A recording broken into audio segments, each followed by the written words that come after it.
ನಮಸ್ಕಾರ ವೀಕ್ಷಕರೇ, ಗಣೇಶ್ ಅವರನ್ನ ಗೋಲ್ಡನ್ ಸ್ಟಾರ್ ಅಂತ ಕರಿತೀವಿ. ಆದ್ರೆ ಆ ಗೋಲ್ಡನ್ ಸ್ಟಾರ್ ಬೆಳೆದು ಬಂದ ಹಾದಿ ಎಷ್ಟು ಕಠಿಣವಾಗಿತ್ತು ಗೊತ್ತಾ?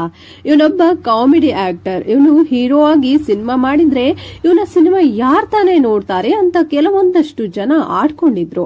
ಹೀರೋ ಅಂದ್ರೆ ತುಂಬಾ ಹೈಟ್ ಇರಬೇಕು, ಆದ್ರೆ ಇವನು ಇರೋದೇ 3 ಅಡಿ ಅಂತ ತುಂಬಾ ಜನ ಅಪಹಾಸ್ಯವನ್ನ ಮಾಡಿದ್ರು. ಮತ್ತೆ ಗಣೇಶ್ ಅವರಿಗೆ, ಶಿಲ್ಪಾ ಗಣೇಶ್ ಅವರನ್ನ ಮದುವೆ ಆಗೋಕೆ ಇಷ್ಟ ಇಲ್ಲದೆ ಇದ್ರು ಗಣೇಶ್ ಅವರಿಗೆ ಬೆದರಿಕೆ ಹಾಕಿ ಬಲವಂತವಾಗಿ ಮದುವೆ ಮಾಡಿದ್ರ.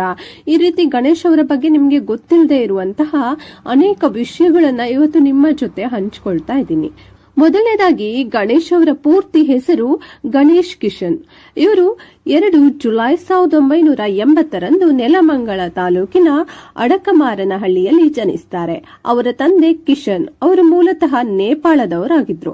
ಅವರು ಗೋರ್ಖಾ ಕುಲಕ್ಕೆ ಸೇರಿದವರು. ಅವರ ತಾಯಿ ಸುಲೋಚನಾ ಅವರು ಕರ್ನಾಟಕದವರೇ. ಗಣೇಶ್ ಅವರಿಗೆ ಮಹೇಶ್ ಮತ್ತು ಉಮೇಶ್ ಎಂಬ 2 ತಮ್ಮಂದಿರು ಕೂಡ ಇದ್ದಾರೆ. ಅವರಲ್ಲಿ ಉಮೇಶ್ ಅವರು 2015ರಲ್ಲಿ ನಮಕ್ ಹರಾಮ್ ಎಂಬ ಸಿನಿಮಾ ತೆಗಿತಾರೆ. ಆದ್ರೆ ಆ ಸಿನಿಮಾ ಥಿಯೇಟರ್ಗಳಲ್ಲಿ ಚೆನ್ನಾಗಿ ಓಡೋದಿಲ್ಲ. ಚಿಕ್ಕಂದಿನಿಂದಲೂ ತುಂಬಾ ಚೇಷ್ಟೆ ಮಾಡ್ತಾ ತುಂಟಾಟಗಳನ್ನ ಮಾಡ್ತಿದ್ದ ಗಣೇಶ್ ಅವರು ನೆಲಮಂಗಲದ ಬಸವೇಶ್ವರ ಸ್ಕೂಲ್ನಲ್ಲಿ ತಮ್ಮ ಪ್ರಾಥಮಿಕ ಶಿಕ್ಷಣವನ್ನ ಪಡಿತಾರೆ.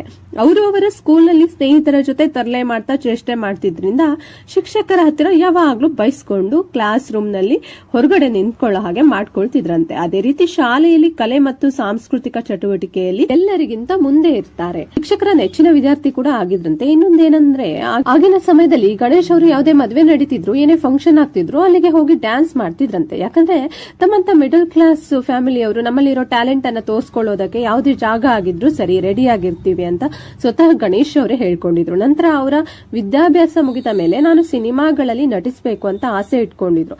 ಆದ್ರೆ ಸಿನಿಮಾದಲ್ಲಿ ನಟಿಸಬೇಕು ಅಂದ್ರೆ ಹೇಗೆ ಅವಕಾಶ ಪಡ್ಕೋಬೇಕು, ಯಾರ ಹತ್ರ ಹೋಗ್ಬೇಕು ಅಂತ ಗೊತ್ತಿರ್ಲಿಲ್ಲ. ಆದ್ರೂ ಜೇಬಲ್ಲಿ 40 ರೂಪಾಯಿ ಇಟ್ಕೊಂಡು ಬೆಂಗಳೂರಿಗೆ ಬರ್ತಾರೆ.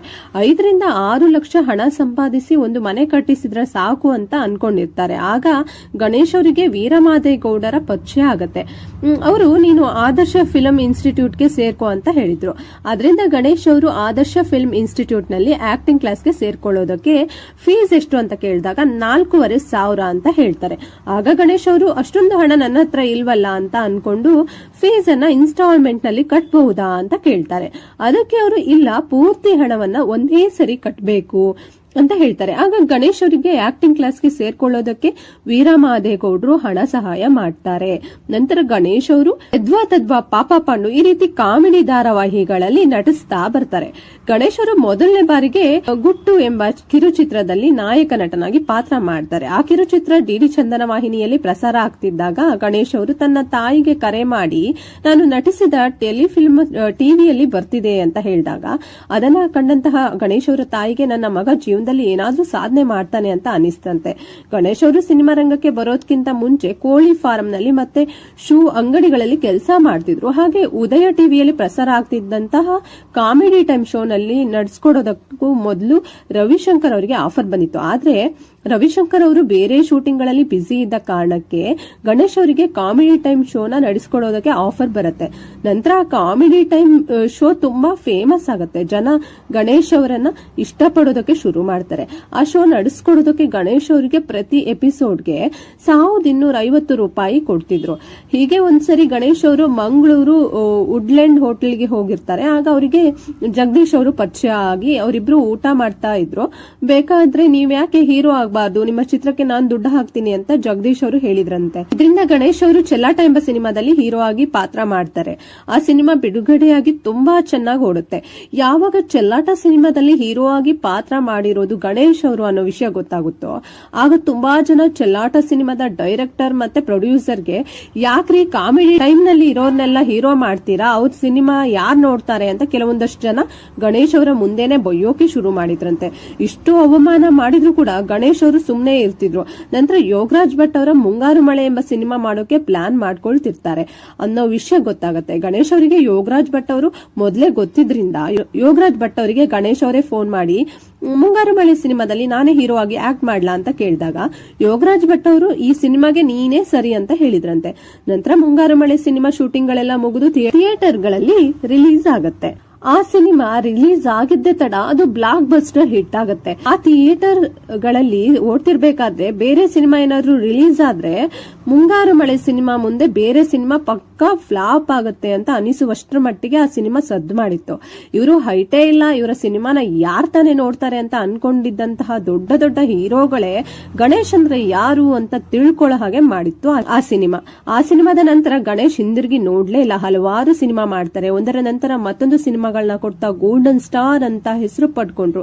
ಇದರ ನಡುವೆ ಗಣೇಶ್ ಅವರ ಬಗ್ಗೆ ಒಂದು ಸುದ್ದಿ ಹರಿದಾಡುತ್ತೆ. ಅದೇನಂದ್ರೆ ಗಣೇಶ್ ಅವರಿಗೆ ಶಿಲ್ಪಾ ಅವರನ್ನ ಮದುವೆ ಆಗೋಕೆ ಇಷ್ಟ ಇಲ್ಲದೆ ಇದ್ರು ಕೂಡ ರವಿ ಪೂಜಾರಿ ಅವರಿಗೆ ಹಣ ಕೊಟ್ಟು ಗಣೇಶ್ ಅವರಿಗೆ ಬೆದರಿಕೆ ಹಾಕಿಸಿ ಬಲವಂತವಾಗಿ ಮದುವೆ ಮಾಡಲಾಯಿತು ಅಂತ ಚರ್ಚೆಗಳು ಶುರುವಾಗುತ್ತೆ. ಆದ್ರೆ ಇದೆಲ್ಲವೂ ಕೂಡ ಸುಳ್ಳು ಸುದ್ದಿಗಳು. ಯಾಕಂದ್ರೆ ಗಣೇಶ್ ಅವರು ಕಾಮಿಡಿ ಟೈಮ್ ಶೋ ನ ನಡೆಸ್ಕೊಡ್ಬೇಕಾದ್ರೇನೆ ಶಿಲ್ಪಾ ಅವರ ಪರಿಚಯ ಆಗಿತ್ತು.